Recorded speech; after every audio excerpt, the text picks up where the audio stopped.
And is it like, and I guess this was like my time management question, which I don't mean to put you on the spot. It is called a stern talk. So I am asking you these questions in all seriousness.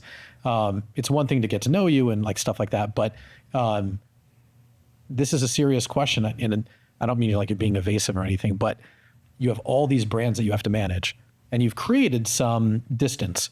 Like you said, like, well, if the bartender got drunk last night, I don't have to deal with it, but I know about it. But how do you work on the business, right? You talked about like working in the business. Sure. But like, how do you work on the business to the extent like, okay, well, all these restaurants, right? This one does 10 mil, this does 10 mil, this does 7 mil, this is 20. Take us through the management of, okay, well, we've got 50 investors, minimum unit of investment is $250,000. They're expecting their coupon every month of 12, 15%. And then how do you scale that to the extent where you can focus on, because there's got to be a money guy, right? There's got to be a guy that raises the capital. Is that you? So we have, I've got two partners, right? They're my uncles. Yeah. We've been thick as thieves forever. Yeah. And we're very fortunate that we have a good division of labor. Okay. So my partner, Dan, deal with the money, deal with the taxes, deal with the investors, deal with corporate governance. Yeah. So myself and Dave split up operational responsibilities. Operational meaning we're the ones we know about the bartender, right? Yeah. Dave handles a lot of the corporate office with another key member of our team, Pablo, HR, accounting, keeping the trains running on time. Sure. And I deal a lot with new development. So I'm dealing with, hey, we want to open I'm looking at deals. I'm the one looking at the deals, right. Bring it back to the team, putting together the pro forma and saying, hey, this is what I think this thing could do. Got it. And rallying everybody together. So that's exactly how we do it. So I'm the one traveling, Miami, Arizona, right. Going to Scottsdale and saying, oh, this is what's happening out there. Let's look at these. I meet with brokers constantly. Yeah. Vegas, LA. So these understanding what's happening. Individualized roles and responsibilities. Yes. Respect for the people that work in those roles. Not a lot of overlap. Nope. Respect for the people that are in those roles in the sense that there's a limited amount of resentment. I always find it interesting, and this, shout out again to Jeff Fenster for kind of like being able to articulate it in such a great way. There's a marked difference between a business owner and an entrepreneur, and the difference is that the business owner is good at making the pizza, and the entrepreneur is good at solving problems. And I think for a guy like Jeff, he's just got a touch, right? Where he can touch a business, whether it's a payroll company or, or Everbowl, right? And he'll figure out a way to scale it and then successfully exit. Yep. And I think what he describes, right? I would say, categorically, if you were to look it up in the dictionary, right? You are the entrepreneur. You're the serial entrepreneur. And I just I've always been curious, which is for the guy who is opening up all these businesses, is it always your idea, right? To, concept wise, or is it just right place, right time? Somebody's coming to you with, an idea and that says I want to operate this sushi bar that's high-end, celebrity chef, DJ spinning on the weekends, Friday night, Saturday night, and I want to take this concept globally. Years and years ago, I ran into the guy who owned, God, Dean, what was the name of that sushi restaurant? Sushi Samba. Oh, yeah. Do you remember that? The LA? Yeah. Yeah. Vegas, Tel Aviv. They had a really fun one in Vegas. Yeah. And it's when I go to Lumi, that's the vibe, but maybe a little bit more, I don't know, how would you say? It's an elevated brand. Yeah. It's just a little bit more high end, a little bit more, again, you have to appeal to the clientele. Right. And I think the people that are going to a Huntress Lumi have this expectation of who what type of crowd it's going to attract.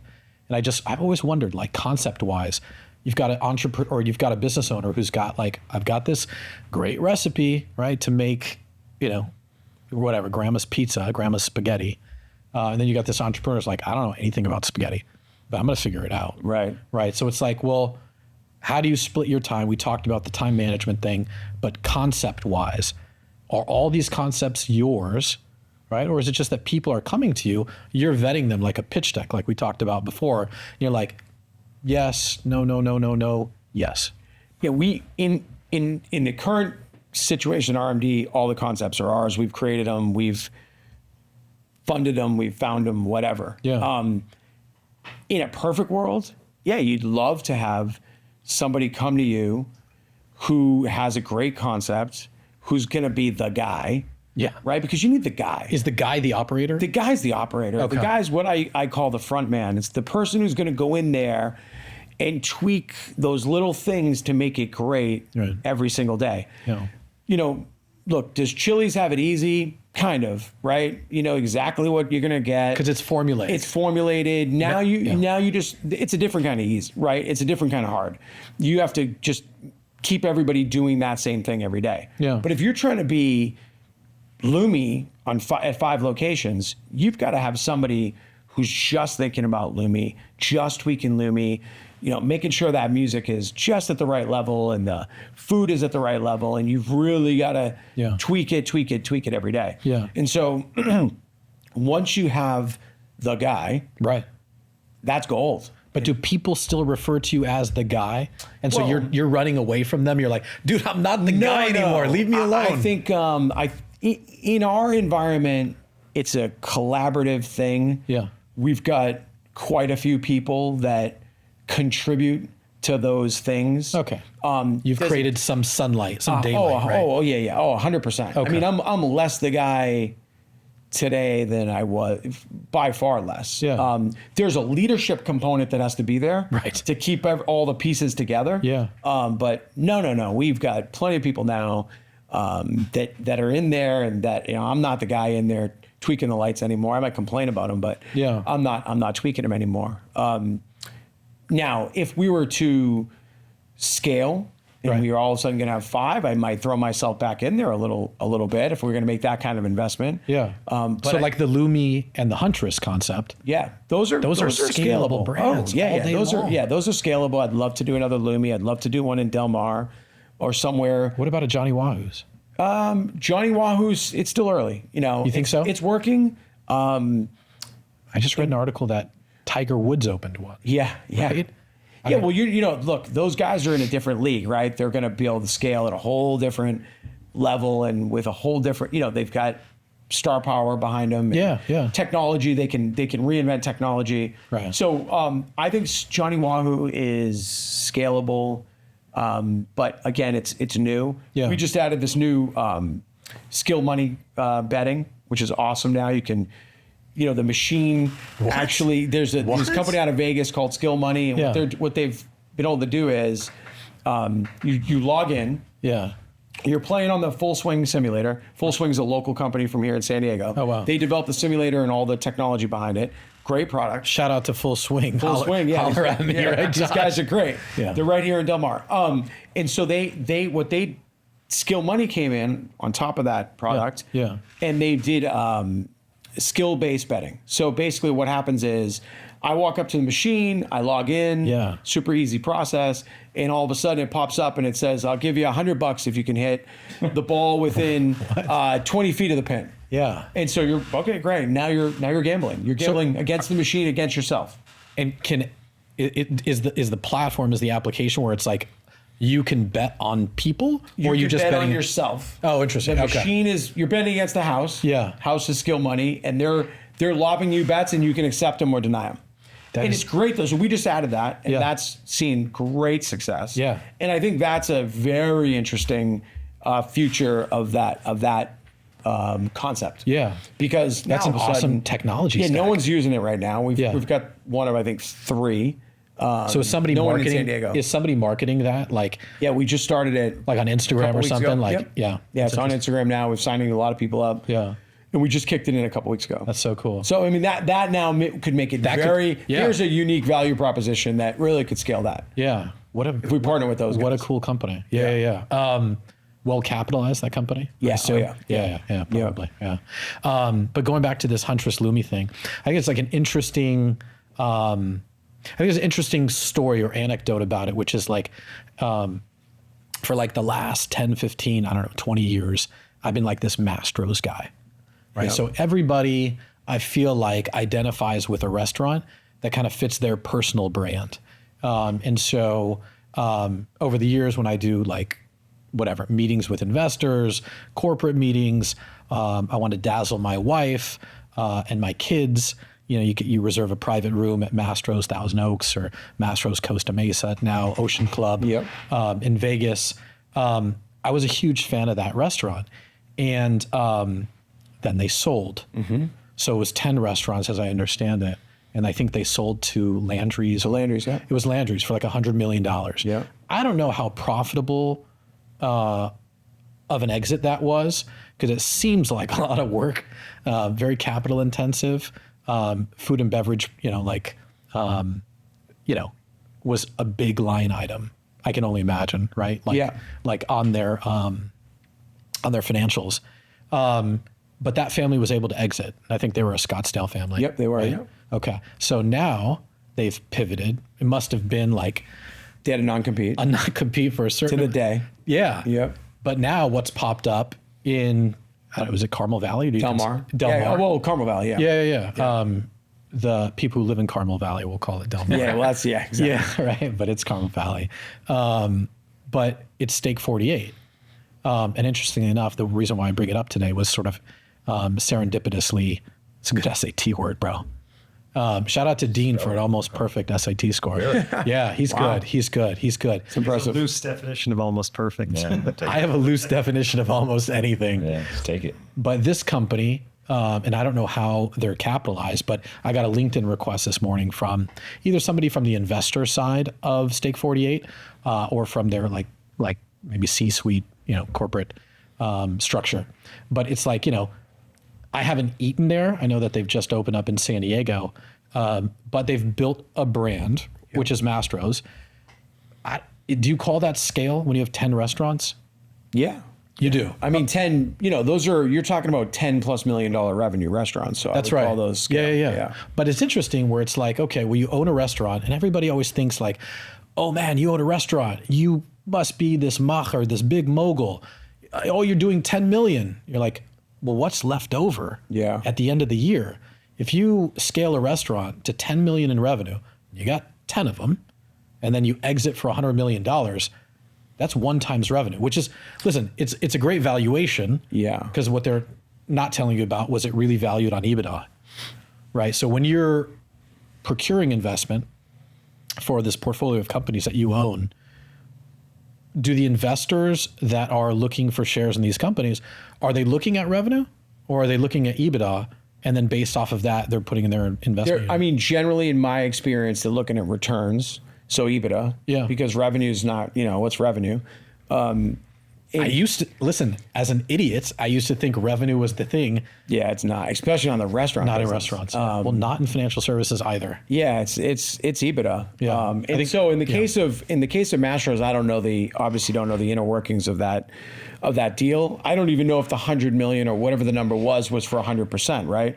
For all we know, that could have been for 50%, and there could have been an earnout on the other half. So you have to assume, right? Yeah, so hard for me to say. What I can say is that restaurant brand was very well known and well supported, and I would assume that they were somewhere in the range of, I mean, it could have been anywhere from 5 to 15, probably closer to the 10 or 15% EBITDA multiple on the sale. Yeah. Because if you have, the way it goes is if you sell a single unit restaurant, you might be getting a 2x on EBITDA. Yeah. Not a great multiple. Not a huge multiple at all. Yeah.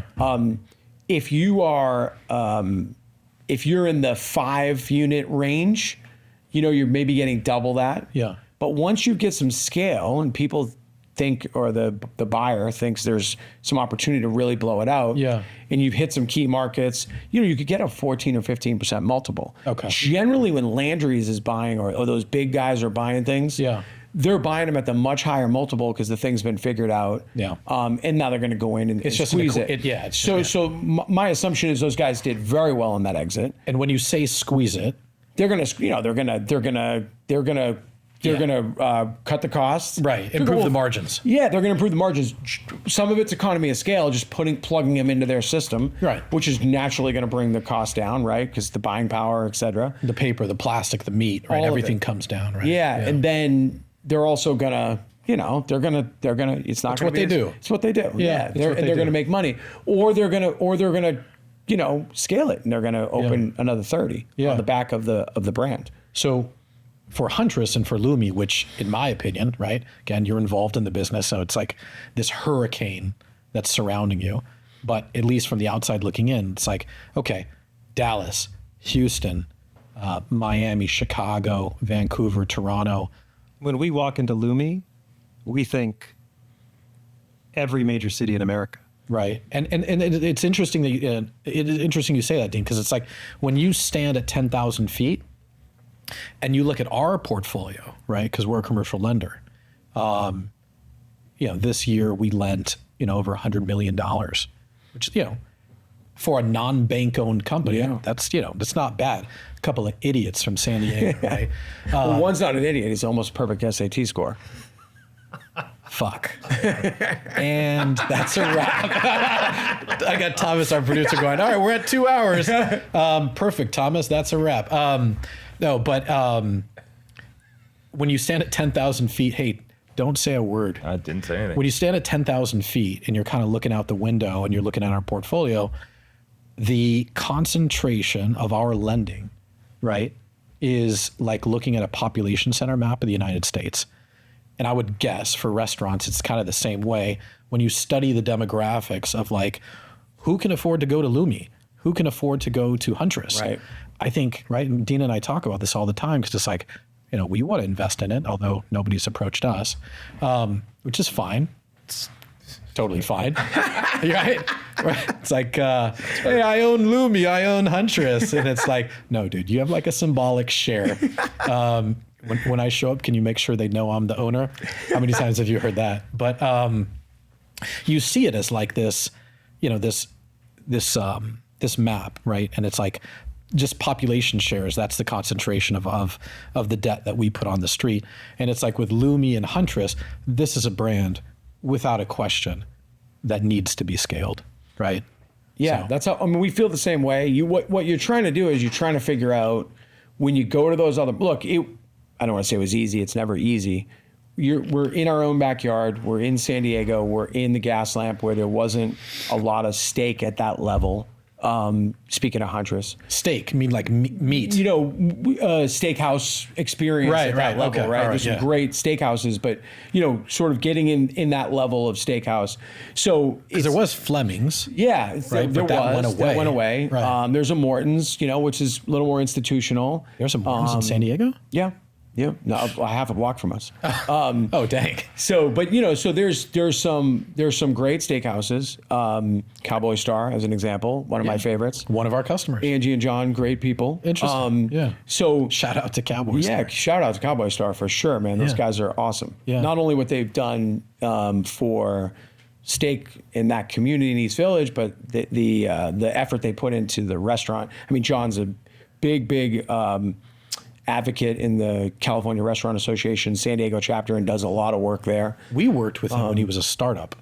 So if you At could Cowboy Star? At Cowboy Star, because you can only imagine how difficult it. Well, Yeah. But everybody who's watching can only imagine. Like if you're a restaurant and you're trying to secure capital, and you don't have a demonstrated track record. Yeah. Good luck. Yep. But I would say we were lucky enough to be able to have him bring that deal to us. And believe it or not, the way we got that deal was a POS vendor, which I don't even think is around anymore. Probably Aloha. Yeah. Which would have been San Diego Cash Register. or Yeah. SDCR. And I think their owner actually passed away, but I think that was the connection. They brought us this guy and they're like, well, he's buying $30,000 worth of POS stations. Well, he needs lighting. He needs a bar. He needs front of the house right? Like tables, chairs, booths, lighting, DJ. I mean, it wasn't DJ equipment, but sound equipment, and then obviously the walk-in freezer, the walk-in cooler, the grills, and that type of thing. So a small little deal that was, I think, originally like 30 grand turned into like $250,000. But how do you going back to the scale question, which is like, okay, well, Mastro's scaled, they only had 10 restaurants, right? What's the one thing missing, right, from you scaling Huntress and Lumi? Yeah, so I would say it's really figuring out our sweet spot on what we're offering and how we're going to make it profitable. So, we originally the original intent was we're going to have this high energy vibe and sell premium beef. Yeah. Our own butcher shop and butchering our own meat and aging our own meat and all that. Beef prices are at an all-time high right now, and people aren't ready to pay what they need to pay. Right. Because since COVID, the cost of meat is... other things have come down. Beef has not. Yeah. And it's not coming down in the foreseeable future. So it doesn't seem like a logical bet, right? Right. That's a big piece of it. We will, most people will say, oh, well, everyone's still going to go out. People are still going to go to steakhouses. I go into Huntress all the time and it's busy. Those are all true, but you got to be busy 6 days a week, 5 days a week, not just Friday and Saturday. Yeah. So we're very fortunate that in the market we're in, we're doing great. Yeah. But it's a little scary to think about scaling a beef concept in today's market. So what are we doing? We're trying to figure out, let's start evolving the menu a little bit. Let's not rely fully on steak. Gotcha. Can we find interesting ways to sell non-prime beef? Interesting. And so we have to change how we do things. Yeah. Labor is at an all-time high. And so our service structure, which was high level of service, a lot of bells and whistles, right, has to change. Right. So we're retooling Huntress right now. Yeah. Brand is good. Everything is good, but we need to retool so that we can put this show on the road. Is Lumi the same issue? Lumi is the same issue. Fish is not as bad as beef, although it has its challenges. So no, I'd say Lumi's ready to go. Interesting. And we have that's a unique situation. We have an amazing partnership with Akira Back, I think he's got to be close to 40 restaurants worldwide right now. Yeah, it's wild. So he's all over the world and he understands scale clearly. Yeah. So that Lumi's ready to go. We've pitched Lumi and we've looked at places for Lumi. Yeah. It's just Huntress has got it. We've got to figure out. Is Lumi hotel friendly concept? Good question. That's our model was, we'll bring this great concept to you with this celebrity chef, you build it out, you pay for it, you build it out. Those are the deals we were looking at. Yeah. Those are the deals we would have done had COVID not happened. The only downside to the hotel concept is Lumi has a unique component. One of the things with restaurants is if you're selling mostly food, you're in trouble. Most restaurants that you see sell 60, 70, 80% food. It's just not a winning formula today. Because there's no margin? The margin's smaller. Yeah. You need to sell alcohol. What's the margin on a $50? Well, think about it. Food cost is anywhere from 25 to 35%. Okay. And beverage cost is anywhere from 11 to 15. Okay. But that's not the whole story. The labor cost associated with food versus with beverage, the labor cost associated with food is triple.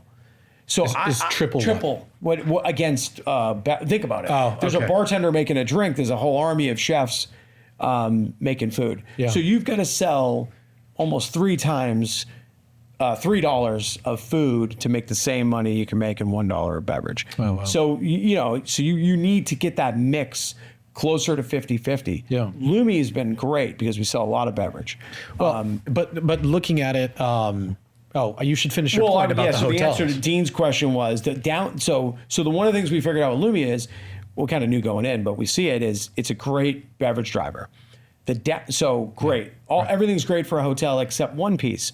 Hotels, a lot of hotels, depending on where you are, take out Miami, Vegas, and the big shows. You're going to be done at 10. So you're reducing that potential for I see, beverage. I see. So you'd like to be in a hotel, but you'd like to be in a hotel that at least goes to midnight. Right. It has a little bit of vibe of what we call late night, 9 to midnight, Right. 10 to midnight. You need a little bit of that to really get that ratio, that food to beverage ratio the right. So that kind of leads me to another question, and I know we're trying to wrap up here, but the strategic location of, let's say, Huntress and Lumi, downtown San Diego, stone's throw from a convention center. Yeah. So, like, as someone who grew up right in corporate America, having to travel to the McCormick Center in Chicago, or going to the NRA show, or going to the Florida Restaurant Show, or going to the North America Food Equipment Manufacturer Show in Orange County, right? I'm traveling all across America, and reminds me of that terribly sad movie with George Clooney, where he's like living out of airports. Oh, he's living. Was that Clooney? Tom Hanks. To Tom Hanks. It was Tom Hanks? Yeah, the airport. Yeah. Oh, dude, it was terrible. Yeah. True Oh. story too. Wait, not the guy who lived. Oh. Not the guy from. Oh, then you are talking about George Clooney. Yeah, The yeah, travel yeah. airport, Yeah, the airport. guy who's like a sales guy or something. He's yeah. got to crisscross the United States. Yeah, not the guy who lived in Charles de Gaulle Airport for 20 years. I think that's what you guys are talking Yeah. about, right? Yeah. But like, if I was going to build a restaurant like Huntress or Lumi, sure, I'm studying the demographics, trying to understand what people can afford. And I always talk to people who are looking to build like shopping malls or retail malls and stuff like that. And you're like, well, study the demographic. Can the people afford to shop at these stores? Otherwise, you're going to be in trouble. Right. Most smart builders will look at that, right? If the builder actually owns the strip mall, they're not just the construction company. But with regard to Huntress and Lumi, because I think the location is a brilliant thing, and contravention of that is Flux, which is off the beaten path. And Right. people always say location, location, location. That concept didn't make any sense because it's closer to like a Buddhist temple or whatever that is. You know what I'm talking about? You know about at Flux? Yeah, it's like, I don't even know what it's located next to, like a retirement home or something. Well, behind it is a What is ever that? it's a low income elderly living. Doesn't something. make any sense. But I think Location wise, it was accessible. Visibility wise, low, right? Shout out to Russian people who live in Section 8 housing. yeah, right. Which is And next to a historic hotel who didn't like noise. But it worked because it was in the gas lamp, right? It Ish. wasn't going to get Ish. the Ish. It was. It wasn't going to get it. It didn't get the walk by traffic. Okay. But it was accessible as a destination. So, but Whereas Huntress is going to get walk by visibility. right. And so with the walk by visibility, you're not necessarily depending, at least in sort of from my vantage point, if you're building a restaurant and you're studying the demographic and you're looking like, okay, well, is it visibility, right? Is it location? Like, what are the key core fundamental sort of drivers that you would ascribe value to in bringing in customers?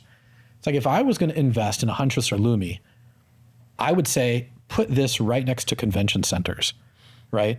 Because, if you're a patron of a restaurant, specifically to like steak, which is like it's a large individual bill, right? We go out to a steakhouse, for my family, right? And it's like, I don't know, $600, $700, $800 maybe or something like Right. that. Oh, yeah. Yeah. But I've got a lot of kids. But if you park it next to a convention center, then you've got business owners that have no choice but to frequent your restaurant, to have a road show, a business meeting, a client meeting, to take their sales team out. They have no choice, right? The North American Optometry Association, they're like, well, where are we going to eat? Well, they're going to have to eat at Huntress or Lumi, right? They're not going to eat at a 50-seat restaurant that's at a great location that has an okay menu when they need a private room. And I think that concept, right, for like Mastro's, Steak 48, Huntress, Lumi, these are the venues that you park next to convention centers because you just get that steady stream of traffic.